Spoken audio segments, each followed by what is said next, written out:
पूरे चुनाव प्रचार में भारतीय जनता पार्टी है विज्ञापन देने से कि छत्तीसगढ़ हम ही बनाए हैं, हम ही संवारेंगे। तो छत्तीसगढ़ की चिन्हारी है छत्तीसगढ़ी भाषा, जिला 28 नवंबर 2007 के राजभाषा के दर्जे दे दी इस विधानसभा में, राजपत्र में 11 जुलाई 2008 के प्रकाशित हो गई।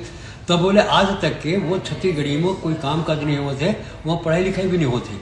विधानसभा में संदीप साहू विधायक है प्रश्न करी सब यही विषय लेकर छत्तीसगढ़ी राजभाषा है कि नहीं, काहे कि व्यवहार में आवत नहीं है।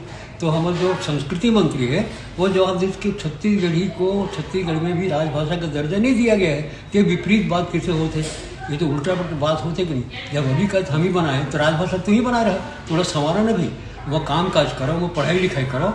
ये अस्मिता का सवाल है, छत्तीसगढ़ की चिन्हारी की बात है। आने को लोग भाषा में सारे हिंदुस्तान में नहीं हुए, हर राज्य में अपन भाषा में काम काज होते, पढ़ाई लिखाई होते। तो आपने बनाया है, अब आप उसे संवारो, उसके साथ खेल मत हो। तो सरकार से विशेष करके संस्कृति मंत्री से हमारे निवेदन है, अर्जी है कि जब आप मन एक छत्तीसगढ़ी राजभाषा बनाए हो और 3 कार्यकाल राजभाषा आयोग के खत्म भी हो गए, तो आप बोला व्यवहार में लावा बौरा। राजभाषा आयोग डिक्शनरी बनाए हैं, शब्दकोश बनाए हुए, सब कुछ पूरा तैयारी है, और बोला सरकारी कामकाज करो और जनता के बीच में बोला बगड़ाओ।